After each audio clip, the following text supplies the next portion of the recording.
The film opens with preparations for the wedding of a girl named Rena. Her mother is busy making sure everything is perfect. She then walks into Rena's room, looks at her and says she looks beautiful. She adds that if her father were alive today, he would be incredibly proud of her. Rena, in turn, appreciates her mother's strength for raising her all alone. Her mother gently explains that marriage isn't just a celebration, it's a long journey. She warns Rena to stay cautious about any unresolved matters from the past, so they don't cause trouble in her married life later on. Rena reassures her that everything is fine. Soon, it's time for the ceremony. As soon as her mother leaves, Rena sits in front of the mirror, when suddenly, it cracks on its own in a strange way.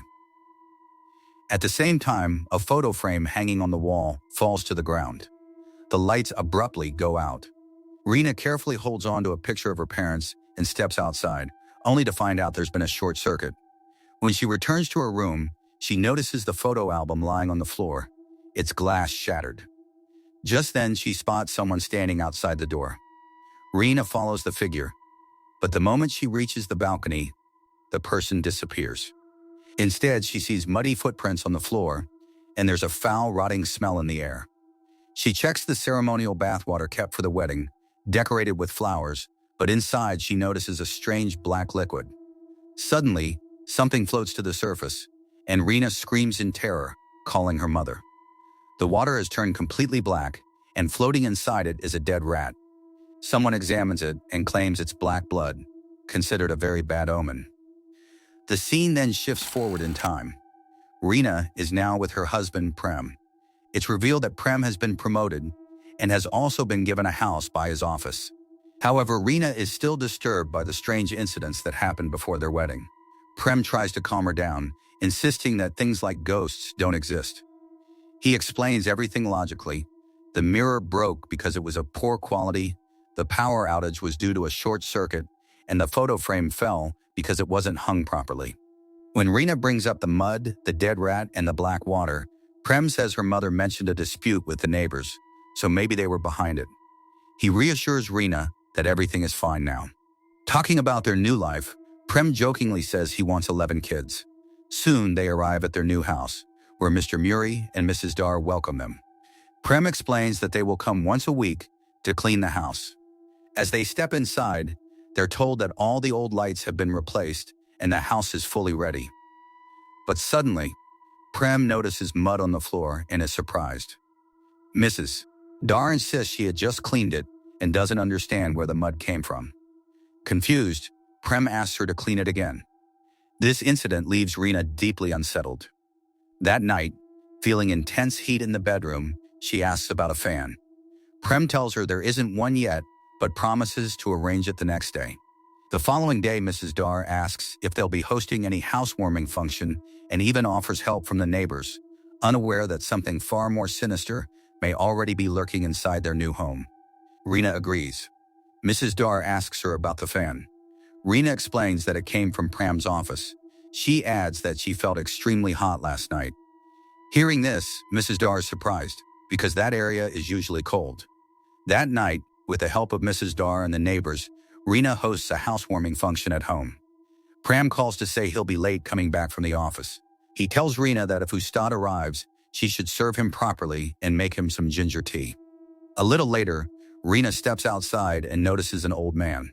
Mistaking him for Ustad, she invites him in and asks him to sit. She tells him her husband will be late and heads to the kitchen to prepare tea. But when she turns back after making it, the man is gone. Confused, Rena asks Mr. Murray where Ustad went. Mr. Murray looks shocked and says Ustad hasn't even arrived yet. Just then, Prem shows up with the real Ustad. Rena panics and tells him about the man she saw earlier. She says she saw an old man waiting outside and assumed he was Ustad. Prem brushes it off, thinking it was probably a neighbor. Soon, Ustad begins prayers for the safety of the house. But in the middle of the prayer, Rena sees that mysterious old man again. He's moving toward her in a strange, unsettling way. Terrified, she then spots him outside the window and tries to show Prem. But when Prem checks, no one is there. The next morning, Rena is still disturbed, wondering why she's the only one seeing him. Prem tries to calm her down, saying no one else, including Mr. Murray and the neighbors, saw anyone like that, and there's no one in the area who matches his description. He assumes the man may have gotten lost or was just playing a prank. Before leaving for work, he tells Rena to keep all the doors and windows shut. That night, the heat keeps Rena from sleeping again, so she goes to take a shower. Behind the bathroom door, we see the reflection of that man. Afterward, as she closes the wardrobe, we get a terrifying close glimpse of him standing right behind her, but she doesn't notice. Moments later, Rena sees him in the mirror. But when she turns around, he's gone. She starts gasping in fear. She lies down on the bed, trying to calm herself, when suddenly water drips onto her face from above. When she opens her eyes, she sees the man clinging to the ceiling like a lizard. Frozen in terror, she can't even scream. Suddenly, the man jumps on her and whispers, "I want you." Rena finally screams in horror. She tells Pram everything, but he tries to reassure her that there's no one there. The story then jumps 7 weeks ahead. We see Rena in the kitchen, cooking with Mrs. Dar. Suddenly, Rena starts feeling nauseous, like she's about to throw up. Meanwhile, Pram is busy at the office, coordinating harvest updates and factory work.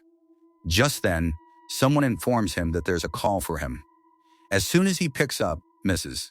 Dar tells him that Rena isn't well. She's been vomiting and seems to have a fever. The scene then shifts to the hospital, where the doctor reveals something shocking. Rena isn't sick at all. She's actually 7 months pregnant. This incredible news, both Pram and Rena are overwhelmed with joy. They immediately begin dreaming about their future child.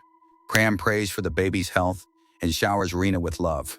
That night, Pram calls to say he'll be late getting home from work again. He tells Rena to eat and go to sleep. But she doesn't feel hungry, so she asks Mrs. Dar to clear the food away. That's when she notices those same footprints again. Terrified, Rena asks if someone had come into the house. Mr. Murray tries to brush it off, saying they're just cat footprints. But Mrs. Dar firmly insists they look human. When Murray swears his feet are clean, Rena tells them to clean the floor and heads back to her room. As soon as she lies down on the bed, there's a knock on the door. She checks, but there's no one outside. Frightened, she returns to her room, only for the knocking to start again, this time much louder. Just as she's about to open the door, the lights suddenly go out, and she sees a man standing right on top of her bed. The entity looks terrifying, pure evil, and it violently lunges at Rena, clawing at her stomach and drawing blood. Somehow, she manages to break free and runs outside, screaming. Suddenly, she feels something is horribly wrong. She realizes she's had a miscarriage. Then, in a horrifying moment, the creature crawls toward her, picks up the fetus, and devours it. Right then, Rena wakes up screaming. It was a nightmare. Pram is lying beside her. Shaking in fear, she tells him she saw that old man again. Pram tries to calm her down, saying it was just a bad dream. But then Rena realizes something terrifying. It wasn't just a dream. She really has miscarried. Panicked, Pram rushes her to the doctor. With a heavy heart, the doctor confirms they couldn't save the baby. Pram tries to comfort Rena, telling her that once she recovers, they can try again. But Rena is completely shattered. Crying, she says she took full care of herself. She didn't even do any heavy work. Then why did this happen? Pram brushes it off as fate. But Rena insists that the old man is the one who ate their baby. As proof, she shows the wound on her stomach. Still, Pram refuses to believe her. He thinks that in her pain, Rena must have scratched those marks onto herself. The next day, Pram tells her to rest and leaves for the office. As soon as he's gone, Rena asks Mr. Murray if he knows any shaman. She tells him to bring someone without informing Pram. Mr. Murray brings a shaman named Mr. Narto. Rena thanks him for coming. Mr. Narto asks for permission to see through his third eye. He begins to pray, trying to reveal any hidden secrets or dark forces within Rena's body and the house. After completing the ritual, Mr. Narto assures Rena that her suspicion was absolutely right. She has been targeted with black magic, and that is the reason behind her miscarriage. However, he says he cannot break the spell yet because he doesn't know exactly what kind of dark magic it is. For safety, Mr. Narto gives Rena a few protective items and tells her to place them in the corners of the house. He especially emphasizes that she should pray to Allah and seek protection from him. After this, the story jumps forward by a few months. We see Pram sitting on the veranda. When Mr. Muri moves a flower pot, Pram notices one of the protective items given by Mr. Narto. He questions Muri about it, but Muri denies knowing anything. Still, Pram realizes that Rina had secretly called a shaman to the house. Rina tries to explain that she did it only for protection, and since then, she hasn't seen that old man in her dreams. But Pram, as always, refuses to believe in ghosts or supernatural forces. Annoyed, he throws away all the protective items given by the shaman. That same night, as Pram finishes his work and walks out of the room, a strong gust of wind suddenly blows the window open. When he goes to close it, we once again see those same footprints. Later that night, Rina wakes up and goes to the kitchen to get some water. There, in the mirror, she sees the reflection of that old man. Terrified, she tries to run, but suddenly slips and falls. In that moment, the demon climbs on top of her and says, "I want you." A filthy liquid drips from its mouth onto Rina's face. She manages to escape and runs to her husband. Now, even Pram can see that horrifying old man. And when the man walks outside, Pram, without any fear, follows him. Pram spots that demon standing on the roof, but within seconds, it vanishes into thin air.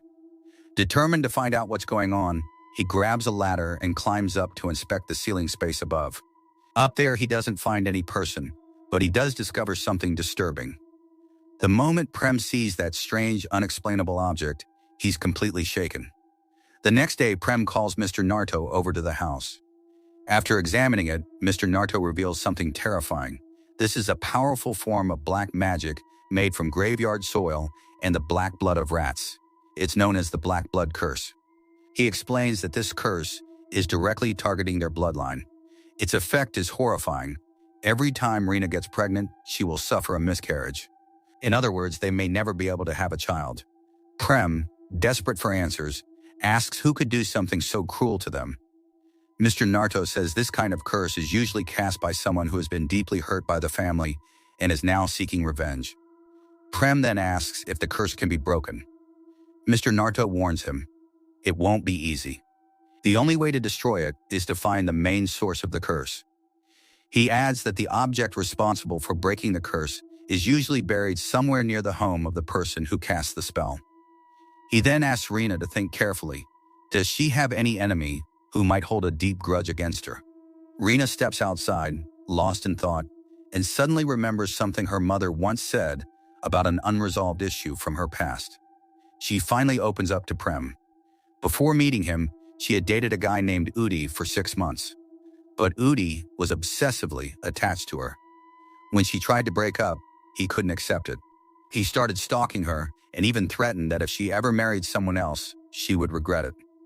Realizing he could be behind all this, they decide they must find Udi to break the curse.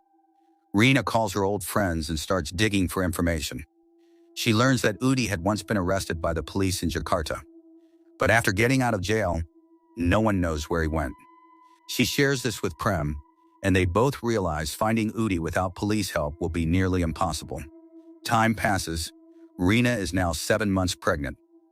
Both she and Prem pray for their baby to be born healthy. Rina asks if there's any update from the police about Udi, but Prem says there's still no news. Then suddenly, Shinta calls. She's found him. Udi is in Slawi, staying at his sister's house. Prem decides to go there with Mr. Narto. Before leaving, he tells Rina to stay home and call her mother over so she won't be alone.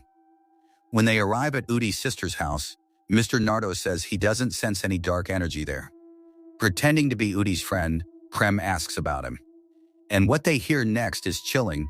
Udi's sister reveals that he died 6 months ago in a limestone mine accident. Prem calls Rina and tells her that Udi is dead. He says Mr. Narto believes that if the lender dies, the debt should automatically disappear. But Rina's problem hasn't ended. That means this definitely isn't Udi's doing. Prem asks if her mother had any enemies who could be behind all this, but Rina denies it. He then tells her they're waiting at the village head's house for more information. That night, Rina's mother tells her to rest.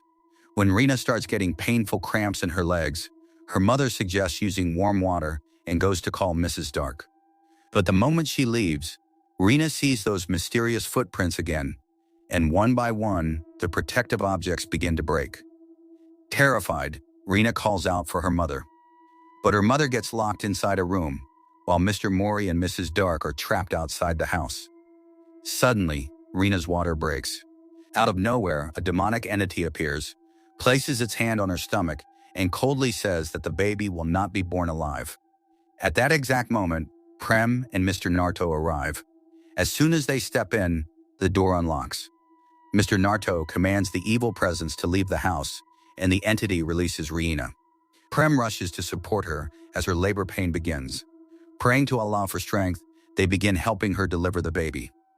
While Mr. Narto struggles to hold the demon back, the others focus on the delivery. Finally, Rena safely gives birth. At the same time, Mr. Narto manages to drive the demon away by invoking Allah's name. The newborn baby is named Dwi. However, the doctor reveals that the baby's lungs are not fully developed, so she will need to stay in a hospital for treatment. Rena then asks Mr. Narto if the curse ended with the birth, but his answer is far more terrifying. He explains that the curse has already mixed into the child's blood. Until it is completely removed, the child will never grow like a normal kid. Then he reveals a horrifying pattern. 7 weeks lead to the first miscarriage, 7 months to a premature birth. And worst of all, he warns that when the child turns 7 years old, an old man will return to take her away. 7 years later, the house is filled with panic and fear. Rena can't find her daughter Dwi anywhere. Everyone frantically searches the house and the garden like mad. Finally, Rena spots her.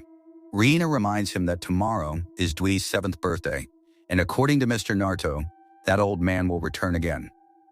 Prom explains that to protect Dwi, he's bringing Mr. Narto along with Mr. Yi and his son, both of whom possess extremely powerful spiritual abilities. They'll guard the house and make sure no evil force can enter. The next morning, Mr. Narto, Mr. Yi, and his son Aryo arrived. Without wasting time, they begin setting up a protection circle around the house. Mr. Yi warns Aryo to stay extremely alert. He explains that at exactly midnight, when Dwi officially turns 7, the evil entity will do everything it can to break in.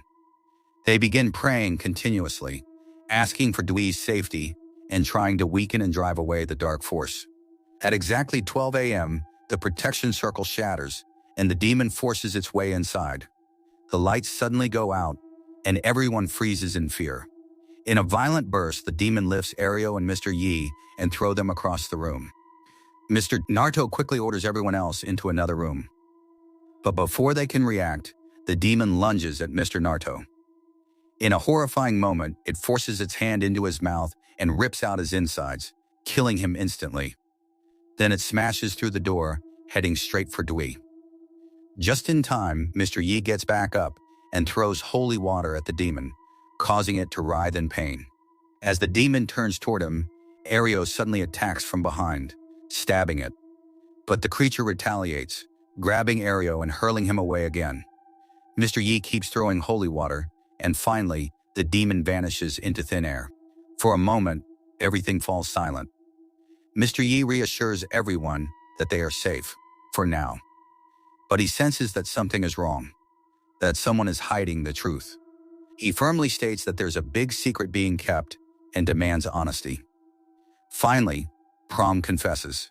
He admits that he had a suspicion about who was behind the curse, but chose not to tell Rena. After Udi's death, he became certain of it. When Rena asks for the name, Prom reveals it, Mawar. Rena is shocked. She's never heard that name before. The scene shifts into a flashback, revealing Prom's past connection with Mawar. Mawar had once warned him about Rena, saying she was too focused on her career and promotions, and that she would never build a proper home or family with him. Mawar believed that she was the one truly meant to be Prom's wife. But Pram makes it crystal clear that he will only marry Rena, because she's even willing to quit her job for him. Mawar can't handle the rejection. Blinded by rage, she curses Pram, saying that he and his entire family will suffer for the rest of their lives. The scene cuts back to the present.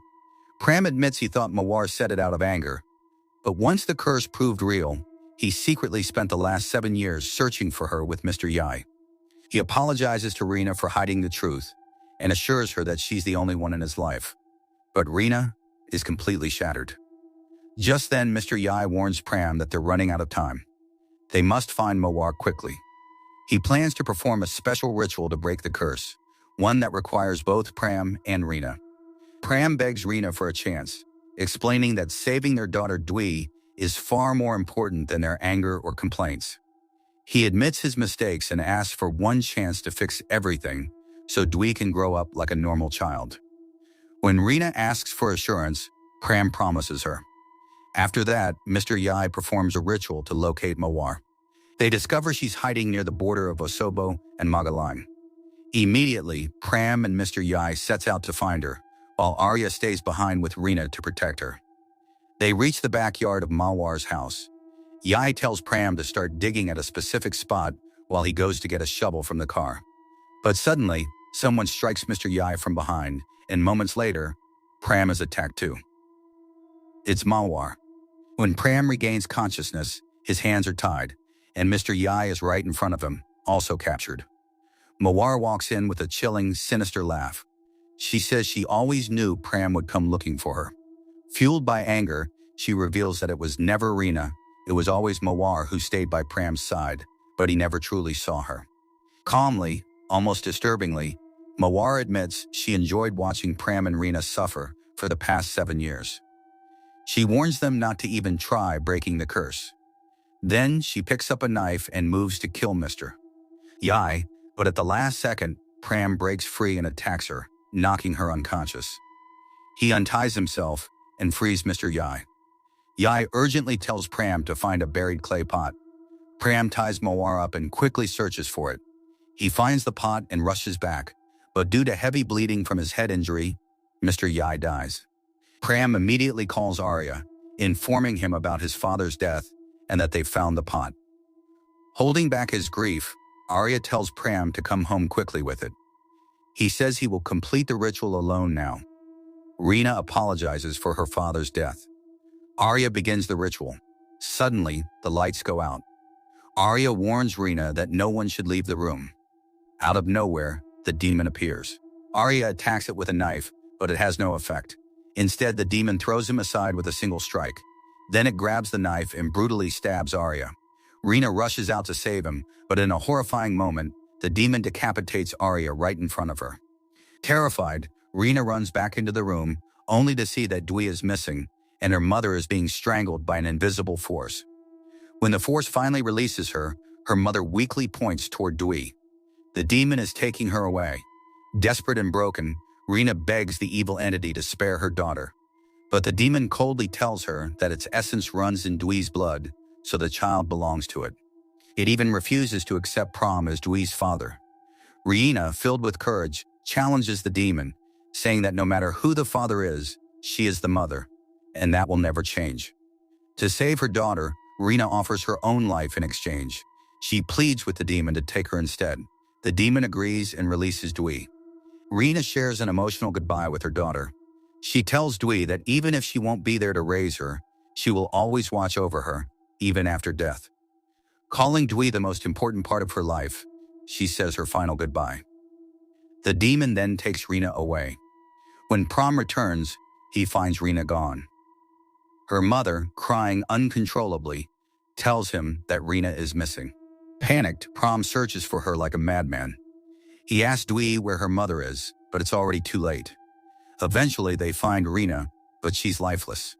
Pram screams, trying to wake her, but there's no response. Blinded by anger and grief, Rena's mother blames Pram for everything, saying this tragedy is his fault. Pram breaks down under the weight of guilt and sorrow. He entrusts Dwi to Rena's mother, apologizes to everyone, and decides to leave. Shocked, Rena's mother asks where he's going, because Rena is gone forever. Pram makes a firm decision. He will end this curse no matter what, because he promised Rena. He apologizes to his daughter for his mistakes and heads straight to Mavar's house. There he confronts Mavar and begs for help to free Dwi from the curse and somehow bring Rena back. But Mavar just mocks him, reminding him that she had already warned she would destroy Pram's entire family. She says coming here was the biggest mistake of his life, and with that, she lunges at him with a large knife. A brutal fight breaks out between them. As Pram tries to snatch the blade from her hand, Mavar suddenly grabs another knife with her other hand and stabs him in the face. Somehow, Pram manages to overpower her. He desperately begs her to spare his family, but Mavar coldly refuses, saying she will never stop. She attacks again and burns Pram's face. He barely manages to break free and grabs a weapon of his own. The fight continues relentlessly. Pram never wanted to kill her, but in the end, he had no choice. He cut off one of Mavar's hands. But even then, she doesn't stop. Mavar picks up another weapon with her remaining hand and charges at him again. This time, Pram cuts off her second hand too. Still, she refuses to give up. She leaps at him and bites into his arm. Finally, with no other option left, Pram stabs her in the stomach. He begs her to stop, but Mavar tells him that he's still choosing Rena.